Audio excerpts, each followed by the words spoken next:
Hello genius BBA third semester DAVV students, बेटा marketing management का paper कल ही है आप लोगों का। और यूनिट 3 अभी तक हम लोग कंप्लीट कर चुके हैं। यूनिट 3 में हम लोगों ने प्रोडक्ट पढ़ लिया है और एक छोटा सा उसका जो पार्ट था प्रोडक्ट प्लानिंग, प्रोडक्ट पोजीशनिंग, और उसके बाद में जो आप लोगों को न्यू प्रोडक्ट के बारे में पढ़ना था तो उसका मैंने आपको बोला था कि मैं यूनिट 4 में कवर कर लूंगी। तो इस वीडियो के एंड में मैं आपको यूनिट 3 का जो रिमेनिंग पार्ट है एक छोटा सा वो मैं बता दूंगी इस यूनिट के एंड में। लेकिन अभी हम लोग स्टार्ट करते हैं यूनिट नंबर 4 के साथ। तो यूनिट नंबर 4 में आप लोगों को पढ़ना है प्राइस, ठीक है। तो प्राइस के बारे में हम लोग जल्दी से पढ़ लेते हैं और जो इसका मोस्ट इंपॉर्टेंट पार्ट है वो हम लोग जल्दी से कवर कर लेते हैं। जल्दी से स्टार्ट करते हैं अपनी यूनिट के साथ। तो स्टार्ट करते हैं प्राइसिंग के साथ। प्राइस क्या होता है, देखो किसी भी कमोडिटी को जब एक ऑर्गेनाइजेशन बनाती है, एक बिजनेस एंटरप्राइज जब भी कोई भी कमोडिटी बनाएगी तो इट इज बहुत कंपलसरी फैक्टर है कि हम लोग उसका एक प्राइस तय करें, उसका एक प्राइस डिसाइड करें, ठीक है। तो प्राइस कैसे डिसाइड किया जाता है, अगर हमको कुछ भी प्राइस डिसाइड करना है तो उसमें हमको पहले तो ये देखना पड़ेगा क्या हमारा प्रोडक्ट उतनी वैल्यू अपने कस्टमर को प्रोवाइड कर रहा है, क्या हमारा कस्टमर उस चीज से उतना ज्यादा सेटिस्फाइड है कि वो उतना प्राइस हमको पे कर सके, ठीक है। तो कोई भी कस्टमर जब प्राइस लेगा, जब आपका कोई भी प्रोडक्ट खरीदेगा तो पहले उसका प्राइस अच्छे से चेक करता है। इसलिए प्राइसिंग बहुत ज्यादा कंपलसरी होती है हर कंपनी के लिए। एक प्राइस एक ऐसा फैक्टर है जो डिसाइड कर सकता है कि आपकी जो कंपनी है, आपकी जो ग्रोथ है वो कितनी होगी, आपकी कंपनी में डेवलपमेंट कितनी होगी, या फिर प्राइस की वजह से आपकी कंपनी फेलियर भी हो सकती है, ठीक है। फॉर एग्जाम्पल अगर मार्केट में ऑलरेडी कोई सा प्रोडक्ट है जो 10 रुपए में बिकता है और अगर आपने उसकी प्राइस 15 रुपए निकाली तो आपका प्रोडक्ट कोई भी नहीं लेगा, ठीक है। तो प्राइस एक बहुत इंपॉर्टेंट फैक्टर है जो आपकी कंपनी की ग्रोथ को डिसाइड करने में हेल्प करता है। ऑलराइट, देख लेते हैं प्राइस का एक कॉन्सेप्ट, मीनिंग और डेफिनेशन, उसके बाद में उसके इंपॉर्टेंस देख लेते हैं फटाफट से कि प्राइस क्या होता है। तो प्राइस एक एक्सचेंज वैल्यू होती है ऑफ प्रोडक्ट और सर्विस। जब हम लोग एक प्रोडक्ट सेल करते हैं तो उसके बदले में हमको जो वैल्यू मिलती है उसको हम लोग प्राइस बोलते हैं। डिफाइन कैसे करते हैं, मॉनेटरी टर्म्स, मनी टर्म्स में डिफाइंड होता है, ठीक है। प्राइस हमेशा मनी के फॉर्म में होता है, रुपीज के फॉर्म में होता है। इंपॉर्टेंट कंपोनेंट होता है मार्केटिंग मिक्स का, बहुत ज्यादा इंपॉर्टेंट है। Value of product expressed in monetary terms is called price. जो हम लोग यहाँ पर वैल्यू निकाल रहे हैं किसी भी प्रोडक्ट की मॉनेटरी टर्म्स में, उसी को ही हम लोग प्राइस बोलते हैं, ठीक है।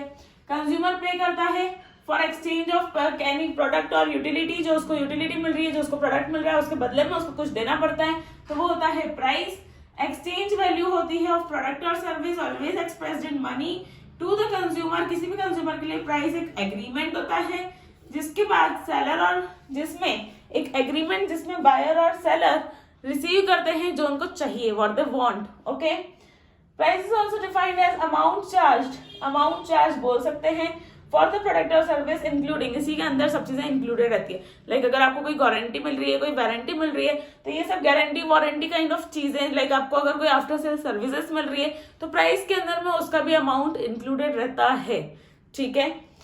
For a buyer price package of expectation है और सेटिस्फेक्शन है, क्योंकि अगर मैं ये पैसे दूंगी तो उसके बदले में मुझे एक पैकेज मिलेगा जिसमें मुझे एक्सपेक्टेशन है, जो भी मेरी एक्सपेक्टेशन है वो भी फुलफिल हो रही है और जो मेरे को एक सेटिस्फैक्शन लेवल है वो भी मिल रहा है, ठीक है। तो वो होता है हमारा प्राइस। अब हम आते हैं इंपॉर्टेंस ऑफ प्राइसिंग पर। तो प्राइसिंग क्यों इंपॉर्टेंट है, किसी भी कंपनी के लिए प्राइसिंग इसलिए इंपॉर्टेंट है क्योंकि एक रेवेन्यू जनरेटिंग एलिमेंट है, इसी एलिमेंट से कंपनी पैसा कमाती है, ठीक है। तो कंपनी के लिए बहुत ज्यादा इंपॉर्टेंट फैक्टर होता है। अब इसके अंदर इसके 4 तरीके से हमको इंपॉर्टेंस पढ़ने हैं। प्राइस सबके लिए इंपॉर्टेंट है, अलग अलग वे में सबके लिए इंपॉर्टेंट है। प्राइस जो है वो इकोनॉमी के लिए भी इंपॉर्टेंट है, प्राइस ऑर्गेनाइजेशन के लिए भी इंपॉर्टेंट है, प्राइस कस्टमर के लिए भी इंपॉर्टेंट है और प्राइस सोसाइटी के लिए भी इंपॉर्टेंट है। तो कैसे, प्राइस इकोनॉमिक व्यू में इसलिए इंपॉर्टेंट है क्योंकि इकोनॉमी में कितना ज्यादा वेलफेयर होगा, इकोनॉमी कितनी ज्यादा डेवलप होगी, वो आपके प्राइसिंग पॉलिसी पर ही डिपेंड करता है, ठीक है। इन्फ्लुएंस करता है प्राइस आपके वेजेस को, आपके रेट्स को, आपके इंटरेस्ट को, और ये डिसाइड करता है कि हमको किस सेक्टर के लिए गुड्स बनाने हैं और किस सेक्टर को हमारे को गुड्स सेल करने हैं, ठीक है। इससे हम लोग डिसाइड कर पाते हैं what is to be produced and for whom it is to be produced, ठीक है। ऑर्गेनाइजेशन के लिए भी प्राइसिंग बहुत ज्यादा इंपॉर्टेंट है, क्यों, क्योंकि इससे प्रॉफिट अफेक्ट होता है, इससे डिमांड अफेक्ट होती है, इससे हम लोगों को अपना क्लाइंटल समझ आ जाता है कि हम लोगों के क्लाइंट्स कौन से रहने वाले हैं और फिर हम लोग उसी क्लाइंट्स के लिए अपना प्रोडक्शन करते हैं। Alright, affects companies competitive position and market share. इससे कंपनी की कॉम्पिटिटिव पोजीशन को भी अफेक्ट पड़ता है, मार्केट में हमारी कंपनी कहाँ स्टैंड करेगी उस पर भी अफेक्ट पड़ता है, और हमारे मार्केट शेयर पे भी अफेक्ट पड़ता है प्राइस से। ठीक है, कस्टमर के लिए भी इंपॉर्टेंट है, कस्टमर डिसाइड करते हैं।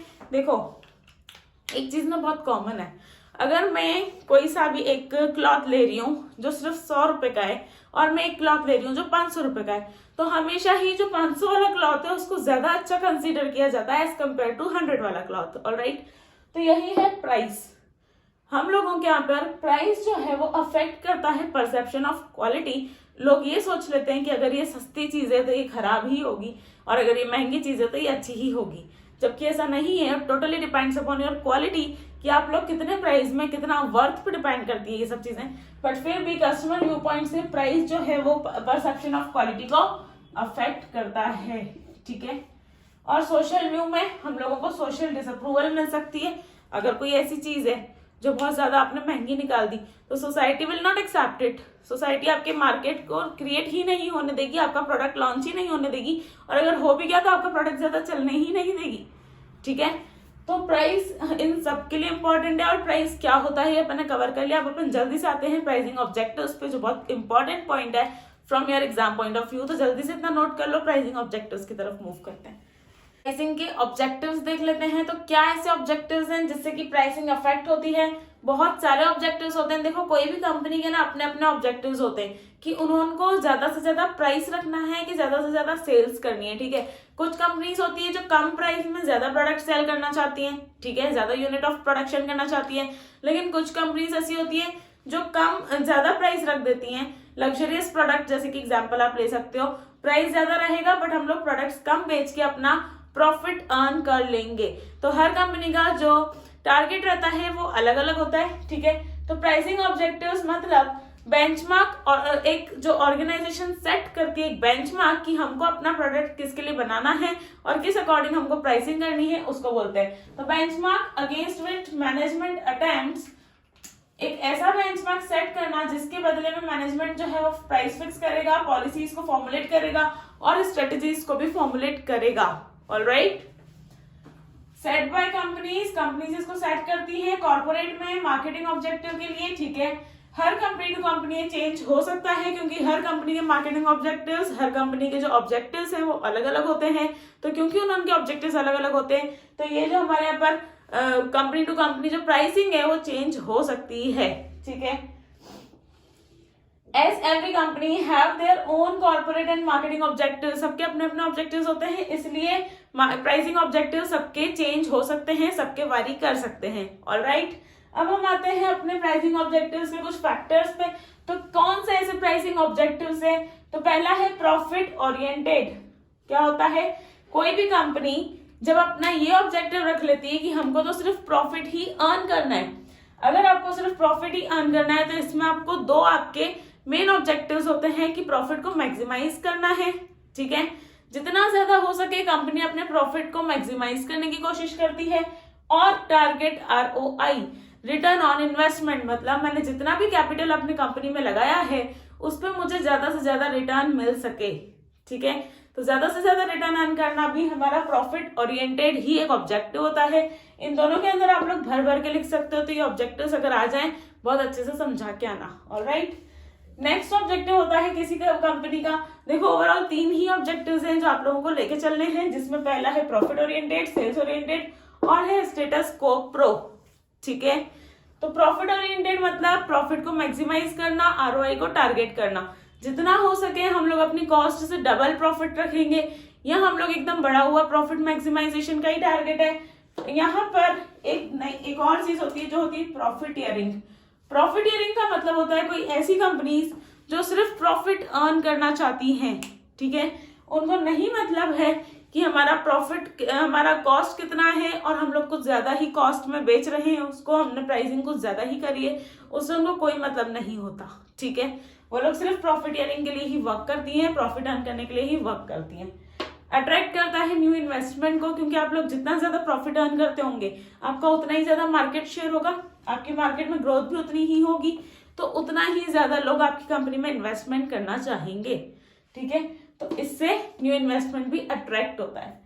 टारगेट आरओआई, आरओआई को टारगेट करना मतलब अगेन आपने जितना भी अपना इन्वेस्टमेंट किया है, कैपिटल लगाई है, उस पर आपको ज्यादा से ज्यादा रिटर्न चाहिए, तो हो जाता है टारगेट आरओआई। ठीक है, सेल्स ओरिएंटेड ऑब्जेक्टिव्स किसी किसी कंपनी के हो सकते हैं, वो लोग चाहते हैं कि हमारी सेल ज्यादा से ज्यादा हो।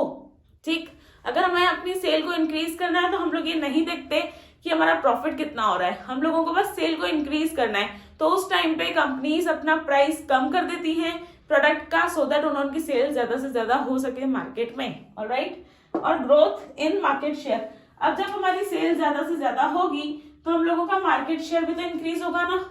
ठीक है, तो मार्केट शेयर को इंक्रीज करने के लिए कंपनी का ये भी बहुत बड़ा प्राइसिंग ऑब्जेक्टिव होता है कि हम लोग अपना मार्केट का शेयर इंक्रीज करें। इसके लिए कंपनीज अपना प्राइस अपने अकॉर्डिंग कर सकती है डिसाइड। ठीक है, प्राइस अपने अकॉर्डिंग डिसाइड करती है कंपनीज।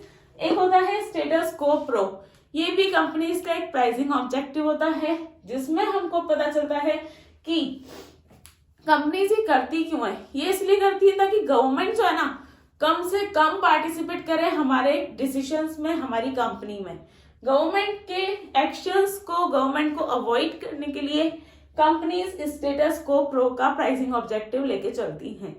ऑलराइट, ताकि हम लोग कॉम्पिटिटर के एक्शन का जो भी इफेक्ट हमारे ऊपर पड़ेगा उसको मिनिमाइज कर सके, हम लोगों के ऊपर कॉम्पिटिटर का कोई इफेक्ट ना पड़े, उसके लिए कंपनी स्टेटस को प्रो का एक अपने अंदर ऑब्जेक्टिव लेके चलती है कि हमको इस अकॉर्डिंग प्राइस को चेंज करना है। ठीक है, इसमें कंपनी हमेशा ये सोचती है कि प्राइस स्टेबलाइजेशन कर लें या फिर मीटिंग कंपटीशन कर लें। अभी क्या होता है, प्राइस स्टेबलाइजेशन का मतलब होता है जैसे ही सेल्स एकदम कम हो गई है मार्केट में, तो हम लोगों का प्राइस एक फिक्स हो जाना चाहिए कि जब हमारा डिप्रेशन का टाइम चल रहा है, जब सेल्स ही नहीं है, तो उस टाइम पे कंपनीज अपना प्राइस एकदम कम कर देती हैं, ना कि बराबर कर देती हैं, और एकदम कम प्राइस में अपना प्रोडक्ट सेल करने की कोशिश करती है। मतलब ऐसी कंपनीज जो एकदम इंट्रोडक्शन के टाइम पे या फिर वो लोग अपने जब उनकी सेल्स कम होती है उस टाइम पे वो लोग अपना प्राइस एकदम कम कर देती है ताकि सेल्स वापस से बढ़ जाए, और जैसे ही सेल्स उनकी इंक्रीज होती है तो अगेन वो कंपनीज क्या करती हैं, अपना प्राइस अगेन बढ़ा देती हैं। ठीक है, लेकिन उसमें भी एक लेवल सेट कर लेती हैं कि अब जब प्राइस बढ़ेगा तो इतने इससे ऊपर नहीं बढ़ाएंगे, ऐसे नीचे नहीं जाने देंगे अपने प्राइसिंग को।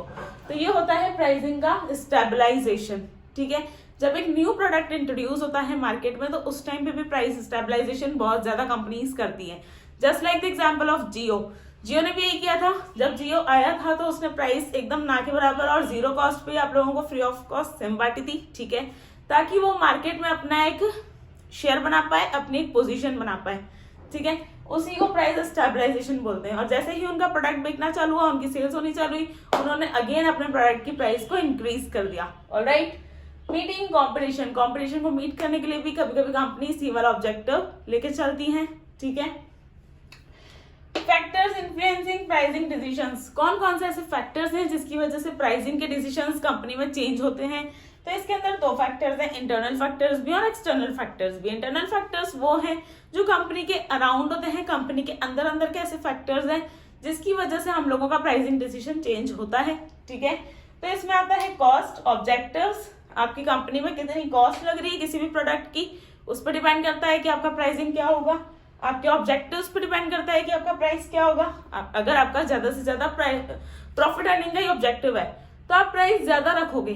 ठीक है, डिपेंड करता है आपकी मार्केटिंग मिक्स पे कि आपका फिजिकल डिस्ट्रीब्यूशन में कितना पैसा लगता है, प्रमोशन में कितना पैसा लगता है, प्लेस में जहां पर आप रखते हो वहां पर आपको कितना पैसा लगता है। ठीक है, प्रोडक्ट डिफरेंशिएशन पे भी डिपेंड करता है कि आपके प्रोडक्ट की क्वालिटीज क्या हैं, उस अकॉर्डिंग भी कंपनी क्या करती है, प्राइस को फिक्स करती हैं।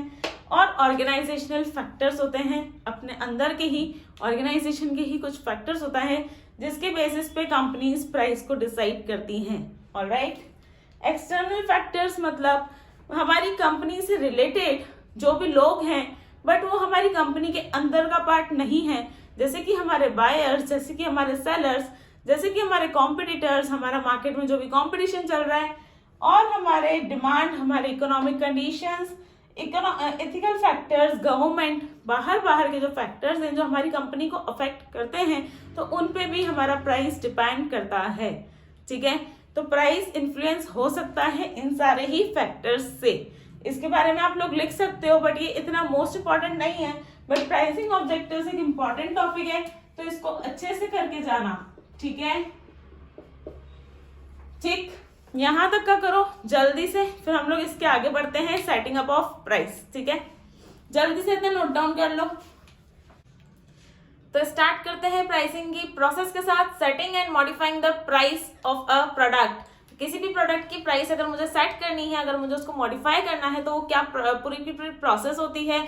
या प्राइसिंग जब हम लोग फिक्स करते हैं किसी भी एक प्रोडक्ट का प्राइस, तो उस टाइम पे उसकी प्रोसेस क्या होती है, तो वो देख लेते हैं हम जल्दी से। तो प्राइसिंग प्रोसेस क्यों होती है भाई? क्योंकि बहुत सारे हमारे इन्वायरमेंट में बहुत सारे ऐसे फैक्टर्स होते हैं जिसकी वजह से हमारे जो फैक्टर्स कौन कौन से, तो नेचर ऑफ अ प्रोडक्ट, एक प्रोडक्ट का नेचर क्या है, गवर्नमेंट के रूल्स एंड रेगुलेशन क्या है, और कंपटीशन क्या है, उसके according process of price determination change होता है हर इंडस्ट्री टू इंडस्ट्री।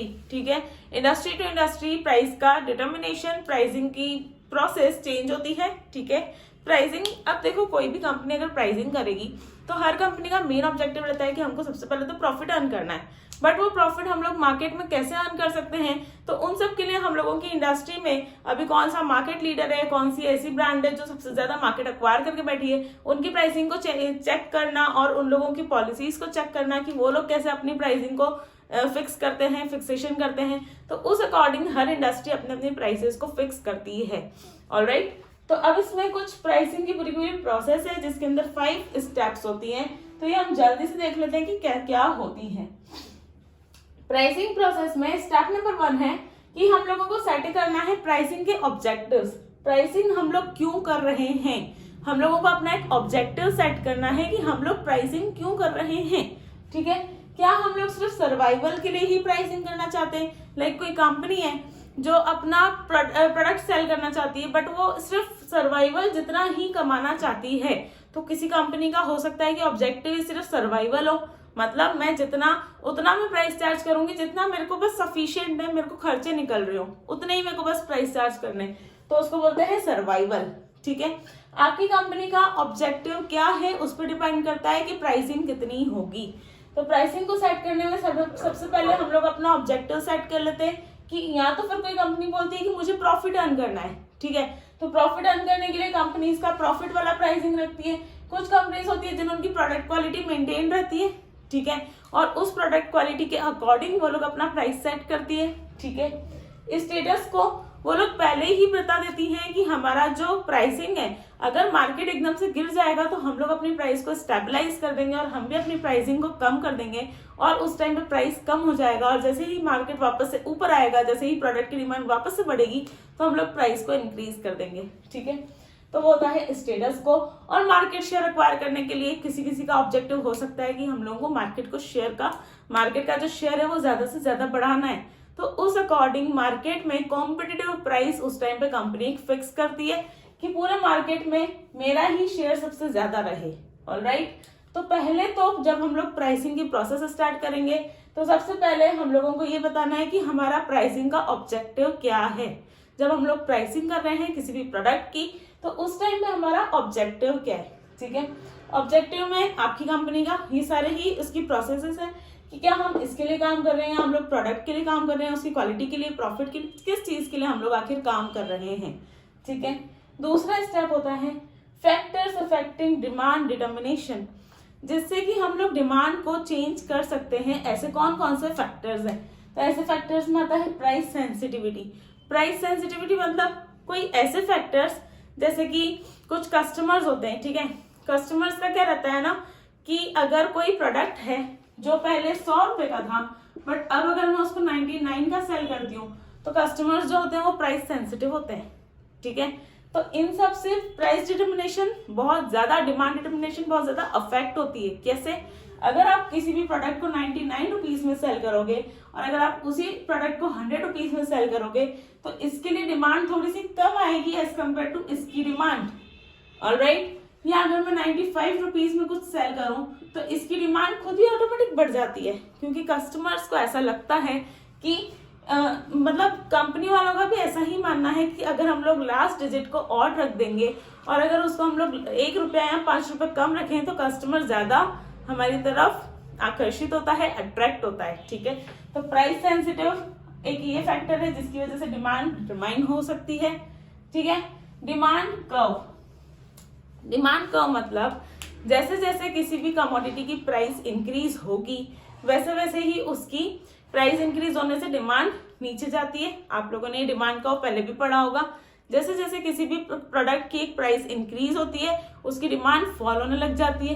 तो एक ये भी फैक्टर है जिसकी वजह से डिमांड चेंज होती है, या फिर अगर प्राइस कम हो जाती है तो डिमांड एकदम से बढ़ जाती है। ठीक है, तीसरा है price elasticity of demand due to percentage change in quantity demanded and percentage change in price. Percentage change in price की वजह से क्वांटिटी डिमांड में कितना परसेंट चेंज आया, percentage change in quantity demand. ठीक है, तो इन दोनों की जब हम लोग रिलेशन निकालते हैं उस टाइम पे हम लोग बोलते हैं कि ये भी एक डिमांड का फैक्टर है जिसकी वजह से हम लोग डिमांड चेंज कैसे हो रही है वो निकाल सकते हैं। तो पहले हम लोग ये सब चीजों को अच्छे से एनालाइज कर लेती है कोई भी कंपनी, उसके बाद में अपना प्राइस फिक्स करती है। ठीक है, तो प्राइसिंग प्रोसेस की सेकेंड स्टेप होती है फैक्टर्स अफेक्टिंग डिमांड डिटर्मिनेशन, जिसके अंदर आ गए प्राइस सेंसिटिविटी, डिमांड कर्व या फिर price elasticity of demand. Next है तो एनालाइजिंग कॉम्पिटिटर्स प्राइसिंग। हमेशा कंपनीज को एनालाइज कर लेना चाहिए कि आपके जो भी कॉम्पिटिटर्स हैं उन कॉम्पिटिटर्स की प्राइसिंग कितनी है।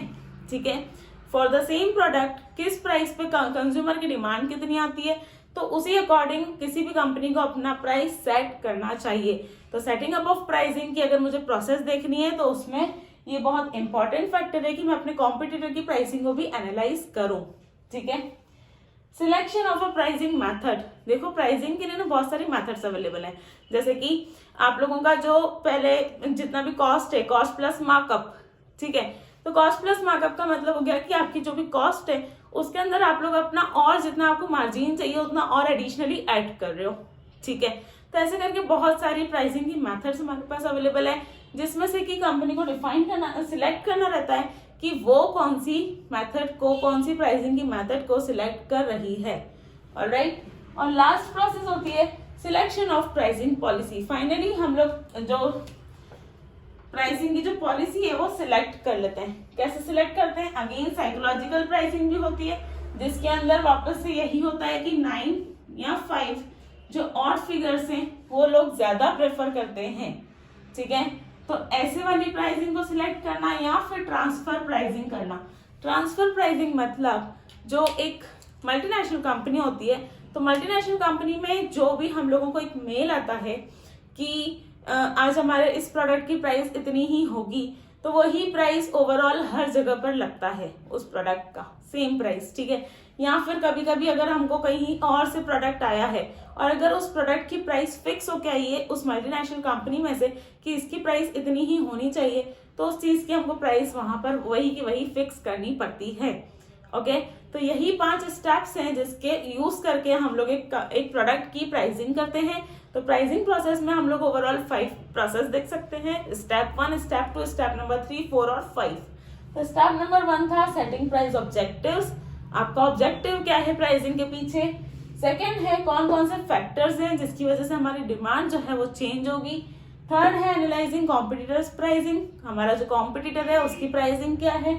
फोर्थ होता है सिलेक्शन ऑफ प्राइसिंग मेथड, हमारी जो भी प्राइसिंग की मेथड हम लोगों ने अभी तक निकाली है उसको हमको सिलेक्ट करना है। सारी की सारी प्राइसिंग मेथड्स अलग अलग होती हैं, तो उसमें से कंपनी अपनी बेस्ट कौन सी उनके लिए है, सूटेबल कौन सी है वो सिलेक्ट कर लेती है। और लास्ट में उस प्राइसिंग पॉलिसी को सिलेक्ट किया जाता है बाय फिजिकल साइकोलॉजिकल प्राइसिंग या फिर ट्रांसफर प्राइसिंग। ऑलराइट, तो यहाँ तक हम लोगों ने सेटिंग एंड मॉडिफाइंग प्राइसेस हम लोगों ने कर लिया है। एक लास्ट टॉपिक बचा है इस यूनिट का जो जल्दी से हम लोग कंप्लीट कर लेते हैं। आप पहले इतना जल्दी से नोट डाउन कर लो। मूव करते हैं इस यूनिट के लास्ट टॉपिक पे, इनिशिएटिंग प्राइस चेंजेस। अब क्या होता है ना, समटाइम्स जब हम लोगों ने एक बार प्राइस को डिसाइड कर लिया और हम लोगों ने इसका प्राइस रख चुके हैं किसी भी प्रोडक्ट का, तो अब हो सकता है कि हम लोगों को उसका प्राइस चेंज करना पड़े। ठीक है, तो initiating and responding price changes. Price changes क्यों हो सकते हैं? हो सकता है कि हमारे जो कॉस्ट थी उस प्रोडक्ट की वो डिक्रीज हो गई है, तो अब हमको भी अपना प्राइस डिक्रीज करना है। या तो हम लोग खुद उसको प्राइस को डिक्रीज करते हैं या इंक्रीज करते हैं, या फिर हमारा कॉम्पिटिटर प्राइस को डिक्रीज करके मार्केट को एक्वायर करने की कोशिश करता है। ठीक है, तो उस टाइम पे रिस्पॉन्ड कैसे करना चाहिए और क्यों ये सब करते हैं, तो वो जल्दी से समझ लेते हैं, जो एक इम्पॉर्टेंट टॉपिक है from exam point of view. देख लेते हैं क्या करते हैं इसमें। आफ्टर डेवलपिंग प्राइस स्ट्रक्चर, जब हम लोग प्राइस का स्ट्रक्चर एक फिक्स कर चुके हैं, कंपनीज को एक ऐसी सिचुएशन फेस करनी पड़ती है जहां पर प्राइस चेंजेस बहुत ज्यादा जरूरी होते हैं, where price changes are needed. ठीक है, कभी कभी कंपनीज को प्राइस इसलिए भी चेंज करना पड़ता है, उस पर रिस्पॉन्ड करना पड़ता है क्योंकि कॉम्पिटिटर्स ने अपना प्राइस चेंज कर दिया है। ठीक है, तो अब जब कॉम्पिटिटर्स ने अपना प्राइस चेंज कर दिया है तो ऐसा ना हो कि पूरा का पूरा मार्केट उसकी तरफ ही शिफ्ट हो जाए और हमारा कोई प्रोडक्ट ले ही नहीं। ठीक है, तो उन सब चीजों को उस टाइम पे फेस करने के लिए, उन सिचुएशंस को फेस करने के लिए प्राइस चेंजिंग को रिस्पॉन्ड करना बहुत ज्यादा कंपलसरी हो जाता है किसी भी ऑर्गेनाइजेशन के लिए। ऑलराइट, तो इनिशिएटिंग प्राइस चेंजेस क्यों होता है? प्राइस में या तो फिर हम लोग कट कर सकते हैं, प्राइस को रिड्यूस कर सकते हैं, या फिर हम लोग प्राइस को इंक्रीज कर सकते हैं, इनिशिएटिंग प्राइस इंक्रीज। तो इनिशिएटिंग प्राइस कट्स क्यों करते हैं? ताकि जो हमारा एक्सेसिव रेवेन्यू है, कभी कभी क्या होता है ना, कंपनी के पास ऐसी चीज होती है कि हम लोगों के पास है ना, मतलब बहुत ज्यादा प्रोडक्शन कैपेसिटी है और हमारे पास फैक्टर्स बहुत अच्छे से अवेलेबल है कि हम लोग है ना ज्यादा से ज्यादा प्रोडक्शन कर सकते हैं, बट हम लोग वहां पर उस टाइम पे प्रोडक्शन करते नहीं है। तो और हम लोग ये सोचते हैं कि हमको अब है ना मार्केट में ज्यादा से ज्यादा प्रोडक्ट को सेल करना है। अब आपको जब ज्यादा से ज्यादा प्रोडक्ट को सेल करना होता है तो आप लोग अपने प्राइस को रिड्यूस करने की कोशिश करते हो कि कम प्राइस पे प्रोडक्ट की सेल ज्यादा होगी, रेवेन्यू बढ़ जाएगा। तो जब हमको रेवेन्यू को बढ़ाना रहता है, जब हमारे पास में एडिशनल अपने पास में पूरी की पूरी एक्सेसिव कैपेसिटी है कि मैं अपना रेवेन्यू बढ़ा सकती हूँ, तो उस टाइम पे मैं प्राइस को कट करती हूँ सो दैट मेरी डिमांड इंक्रीज हो जाए। ठीक है, दूसरा factor, when company losing their market share, अगर कंपनी का मार्केट शेयर अभी कम होना चालू हो गया है तो अगेन मैं प्राइस को कट करती हूँ सो दैट लोग अगेन मेरे प्रोडक्ट को ले और मेरा मार्केट शेयर अगेन इंक्रीज हो जाए। ठीक है, लो प्राइस एज प्रमोशन, कुछ लोग प्राइस को लोअर करते हैं और उसको प्रमोशन के लिए यूज करते हैं कि जब नई कंपनीज आती हैं तो अपना कम प्राइस लेकर आती हैं सो दैट वो अपना एक मार्केट में जगह बना पाए और अपने आप को प्रमोट कर पाए। ठीक है, तो उसके लिए भी हम लोग प्राइस में कट करते हैं। ठीक, प्राइस इनिशिएटिंग प्राइस इंक्रीज कब करते हैं? तो प्राइस इंक्रीज तब करते हैं जब हमारा कॉस्ट इन्फ्लेशन हो जाए, जब हमारी प्रोडक्शन कॉस्ट या फिर उस प्रोडक्ट की कॉस्ट भी इंक्रीज हो जाए तो हम लोगों को अपने प्रोडक्ट की प्राइस को भी इंक्रीज करना पड़ता है। ठीक है, उस टाइम पे हम लोग प्राइस को इंक्रीज करते हैं, या फिर गवर्नमेंट की कुछ ऐसी पॉलिसीज हैं जिससे कि हमको पता है कि हमारा कॉस्ट बढ़ने ही वाला है। तो अगेन अब कंपनीज क्या करती है ना, बार बार प्राइस अगर बढ़ाएगी तो जो हमारे जो कस्टमर्स हैं उनके माइंड पे हमारा एक नेगेटिव इफेक्ट जाएगा। ठीक है, तो उसके लिए कंपनीज पहले से ही डिसाइड कर लेती हैं कि फाइनली इसका प्राइस कितना हमको इंक्रीज करना चाहिए और उसके अकॉर्डिंग कंपनी अपना प्राइस को इंक्रीज करके चेंज करती है। ठीक है, उसी को हम लोग एंटिसिपेटरी प्राइसिंग बोलते हैं कि हम लोग पहले से ही सोच लेते हैं कि आगे अगेन हमारी कॉस्ट में इंक्रीज आएगा ही सही, लेकिन उसको हम लोग उस टाइम पे चेंज नहीं करके हम लोग इसी बार में पूरा का पूरा प्राइस बढ़ा देते हैं एक ही बार में। उसी को हम लोग बोलते हैं कि एंटिसिपेटरी प्राइस या फिर कॉस्ट इन्फ्लेशन। ठीक है, ओवर डिमांड हो जाती है कभी कभी। ओवर डिमांड मतलब हम लोगों का जो प्रोडक्ट है, हमारे पास उतना ज्यादा प्रोडक्शन कैपेसिटी नहीं है और हमारे पास उतना ज्यादा प्रोडक्ट भी नहीं है कि हम लोग सेल कर पाए, लेकिन जब मार्केट में उसकी डिमांड बढ़ जाती है, जस्ट लाइक द रेमडेसिविर जो अभी कोविड में हुआ था। ठीक है, जब सबको रेमडेसिविर की नीड थी और उसका हमारे पास प्रोडक्शन नहीं था तो उसकी डिमांड बहुत ज्यादा हो गई थी, तो उसके प्राइसेस भी बढ़ गए, उस वजह से भी प्राइसेस बढ़ते हैं।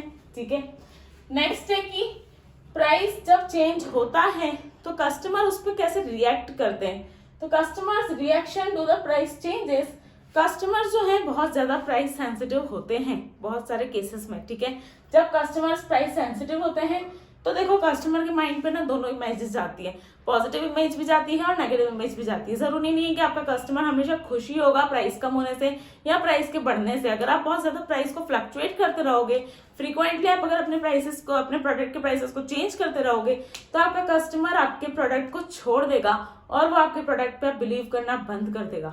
ऑलराइट, तो उस टाइम पे कस्टमर के दिमाग में दोनों ही इमेजेस जा सकती हैं, या तो पॉजिटिव इमेज या तो नेगेटिव इमेज। तो क्या लिखा है उसमें कि कस्टमर जो है वो बहुत प्राइस सेंसिटिव होते हैं, not always good, price change होना हमेशा गुड नहीं होता है। इवन कस्टमर्स के मन में अब क्वेश्चन आने लगता है कि क्यों इतने फ्रिक्वेंटली प्राइस चेंज हो रहा है या प्राइस डिक्रीज या इंक्रीज हो रहा है। और इससे दोनों ही इमेजेस जाती है, इम्पैक्ट करता है कंज्यूमर के माइंड को, पॉजिटिवली भी इम्पैक्ट करता है और नेगेटिवली भी इम्पैक्ट करता है। इधर हम लोगों ने एक एग्जांपल लिया है टाइटन का, ठीक है। अगर टाइटन ने अपनी प्राइस कम कर दी, ठीक है, तो उस टाइम पे लोग क्या सोचेंगे पता है, या तो फिर लोग सोचेंगे कि वो एक अच्छा सा अपना एक्सक्लूसिव प्रोडक्ट पे बहुत अच्छी सी सेल निकाल के बैठा है, या तो कस्टमर्स ऐसा सोच लेंगे, या फिर कस्टमर सोचेंगे कि उसने अपनी क्वालिटी गिराती होगी इसलिए वो प्राइस कम कर रहा है। यही अगर वो प्राइस इंक्रीज कर देगा तो लोग सोचेंगे या तो इसने इसका प्रोडक्ट बनने में ही बहुत ज्यादा पैसा लगा है, या तो इसने अपनी क्वालिटी को इंक्रीज किया है। तो यहाँ पर दोनों इम्पैक्ट पड़ते हैं, पॉजिटिव इम्पैक्ट भी पड़ता है और नेगेटिव इम्पैक्ट भी पड़ता है। इसलिए इतनी फ्रीक्वेंटली प्राइस चेंजेस करने नहीं चाहिए किसी भी कंपनी को फॉर द लॉन्ग रन, ठीक है। अब आता है competitors reaction to price changes. Competitor कैसे रिएक्शन करते हैं उस पर। अब जो कॉम्पिटिटर होता है ना, उसका भी बहुत लीडिंग रोल है इस टाइम पे, क्योंकि अगर उसने अपने कॉम्पिटिटर का प्राइस चेंज इग्नोर कर दिया या अगर उसने उसके अपने कॉम्पिटिटर का प्राइस चेंज अवॉइड कर दिया, तो आपका जो मार्केट शेयर है आपके प्रोडक्ट का वो पूरा का पूरा आपके कॉम्पिटिटर की तरफ शिफ्ट हो जाएगा। Just like the example of Jio. Example ले लेते हैं हम टेलीकॉम सेक्टर का, जियो एंड एयरटेल, ठीक है। जब जियो आया तो उस टाइम पे एयरटेल ने भी अपने प्लान्स को चेंज किया था जियो के प्लान को देखते हुए, कॉम्पिटिटर का जो भी प्राइस चेंज का रिएक्शन था। तो इसमें आप लोग एग्जाम्पल भर भर के डाल के आ सकते हो, बहुत सारे ऐसे एग्जाम्पल्स अवेलेबल हैं जो कॉम्पिटिटर्स को देखते हुए अपना प्राइस भी चेंज करते हैं, और करना बहुत ज्यादा कंपलसरी भी हो जाता है, क्योंकि उस टाइम पे हम लोगों को अपना मार्केट शेयर लूज नहीं करना है। हम लोग ऑलरेडी एग्जिस्टिंग मार्केट में थे और अगर कोई नया प्रोडक्ट आके एकदम से प्राइस चेंज करके पूरा का पूरा मार्केट ले जाए तो उससे पूरी सिचुएशन कुछ भी नहीं हो सकती। इसलिए हमेशा हम लोगों को कॉम्पिटिटर के प्राइस चेंज को भी रिस्पॉन्ड करना ही पड़ता है। Alright, responding to price changes, कैसे रिस्पॉन्ड करना चाहिए। If initiated by a competitor, अगर किसी कॉम्पिटिटर ने प्राइस में कुछ चेंज किया है तो उस टाइम पे हमें भी अपने प्राइस में कुछ चेंज करना चाहिए, या तो हम लोगों को अपने प्रोडक्ट को थोड़ा अच्छा बता के दूसरों से डिफ्रेंसिएशन करना चाहिए। हमें ये बताना चाहिए कि हमारा प्रोडक्ट थोड़ा ज्यादा अच्छा है, उसके अंदर में कुछ सुपेरियर क्वालिटीज है, उसका यूनिक सेलिंग हमको प्रपोजिशन बार बार बताते रहना चाहिए, सो दैट कस्टमर को लगे कि हाँ हमारा प्रोडक्ट उस जिसने प्राइस चेंज किया है उस कॉम्पिटिटर के प्रोडक्ट से थोड़ा ज्यादा अच्छा है, ठीक है। या तो हमको ये वाली मेथड को यूज करना चाहिए, या फिर रिस्पॉन्सिबिलिटीज ऑफ अ लीडर। इस टाइम पे जो कंपनी का लीडर है उसकी कुछ रिस्पॉन्सिबिलिटीज बन जाती है कि वो कैसे रिस्पॉन्ड करे। तो ये सारी कुछ क्वालिटीज है, जो ये सारी कुछ चीजें हैं जो लीडर को होनी चाहिए उस टाइम पे जब प्राइस फ्रीक्वेंटली चेंज हो रहा है। तो क्या क्या होना चाहिए, रिस्पॉन्सिबिलिटीज क्या है लीडर की, अपने प्राइस को मेंटेन रखें, ठीक है, प्राइस को मेंटेन रखें और अपने कस्टमर्स को भी बताएं कि हमारा प्राइस जो है वो एकदम एक्यूरेट है, हम लोग आप लोगों से ज्यादा चार्ज नहीं कर रहे, ठीक। रेज परसीव्ड क्वालिटी, वो लोग ये कर सकते हैं कि हमारे पास उतनी अच्छी क्वालिटी भी तो है, हम लोग अगर आपसे प्राइस चार्ज कर रहे हैं तो उसका रीजन ये है कि हम लोग आपको क्वालिटी बहुत अच्छी प्रोवाइड कर रहे हैं, ठीक है। रिड्यूस प्राइस, या तो फिर वो भी अपनी प्राइस को क्या करें, रिड्यूस कर दे, क्योंकि कॉम्पिटिटर ने रिड्यूस कर दिए तो हम भी रिड्यूस कर लें, या फिर increase price and improve quality, हम लोग भी अपने प्राइस को इंक्रीज कर सकते हैं और हम लोग अपनी क्वालिटी को भी इंक्रीज कर सकते हैं। हम लोग उनको बता सकते हैं कि हमारा क्वालिटी ज्यादा अच्छा है, ठीक है। मार्केट में अपना शेयर अक्वायर करने के लिए हम लोगों को अपने कस्टमर्स को ये चीज बतानी पड़ेगी कि हम लोग आपको प्रोडक्ट में आखिर क्या क्या चीजें दे रहे हैं, ठीक है। या फिर हम लोग क्या करें, जो प्रोडक्ट अब बिगड़ चुका है due to the competitors strategy in pricing, उसने हमारे प्रोडक्ट की डिमांड भी खत्म कर दी, तो अब हम लोगों को वैसा का वैसा ही दूसरा प्रोडक्ट लॉन्च करना चाहिए और उसको एक सेपरेट प्रोडक्ट लाइन बता के उसको कम रेट पे लॉन्च करना चाहिए। जस्ट लाइक जब क्लोजअप ने अपना प्रोडक्ट लॉन्च किया तो उस टाइम पे उन्होंने अपना जेल वाला प्रोडक्ट लॉन्च किया था, उसकी एडवर्टाइजमेंट बहुत अच्छे से करी और रीजनेबल कॉस्ट पे उन्होंने लॉन्च किया। तो उसी टाइम पे कोलगेट ने भी अपना दूसरा प्रोडक्ट लॉन्च किया, एक उन्होंने अपनी प्रोडक्ट लाइन को ऐड कर दिया और उसको भी उन्होंने फिर कॉम्पिटिटिव प्राइस पे ही लॉन्च किया था। ठीक है, तो ऐसे ही हम लोगों का प्राइस चेंज इनिशिएट होता है और उसको हम लोग रिस्पॉन्ड भी करते हैं और हर कंपनी के लिए हर प्राइस चेंज को रिस्पॉन्ड करना बहुत ज्यादा जरूरी होता है। ऑलराइट, तो यहाँ पर हम लोगों की यूनिट नंबर 4 प्राइसिंग कंप्लीट होती है। ठीक है, इतना आप लोग अच्छे से नोट कर लेना। अगर आप लोगों को कोई भी डाउट है इस पूरी की पूरी यूनिट में तो आप लोग कमेंट करके कमेंट सेक्शन में पूछ सकते हो। अगर आपको वीडियो अच्छी लगे तो इसको लाइक कर देना और चैनल को सब्सक्राइब कर देना। All the very best guys, बहुत ज्यादा अच्छे से प्रिपरेशंस करो। सारे ही मोस्ट इंपॉर्टेंट क्वेश्चंस मैं आप लोगों को देती ही रहती हूँ और अगर कोई भी डाउट रहे तो आप लोग कमेंट सेक्शन में कमेंट करके पूछ ही सकते हो। मोस्ट इंपॉर्टेंट क्वेश्चंस की मार्केटिंग मैनेजमेंट की जो लिंक है वो मैं आप लोगों को डिस्क्रिप्शन में शेयर कर रही हूँ। उतने क्वेश्चंस बहुत ज्यादा अच्छे से कर लो। ठीक है, उन क्वेश्चंस को करके जाने का मेन पर्पस है कि आप लोगों के बहुत ज्यादा अच्छे मार्क्स अचीव हो सकते हैं, आप लोग बहुत अच्छे मार्क्स को टारगेट कर सकते हो। Score very good. ठीक है, और ये पूरा नोट कर लेना, चैनल को सब्सक्राइब कर लेना, वीडियो को लाइक कर देना और अपने ज्यादा से ज्यादा फ्रेंड्स तक इस वीडियो को शेयर करो ताकि वो भी अच्छे से मोस्ट इंपॉर्टेंट पढ़ के अच्छे मार्क्स से पास हो सकें। बहुत सारा लिख के आ सकते हो बेटा, बहुत ज्यादा क्वांटिटी में लिख के आ सकते हो। मार्केटिंग मैनेजमेंट पूरा का पूरा थ्योरेटिकल पेपर है, उसमें अपने प्रैक्टिकल लाइफ एग्जांपल्स डाल के आना। ठीक है, यूनिट 4 कंप्लीट हो गई है, इसको नोट करो। All the very best, bye bye.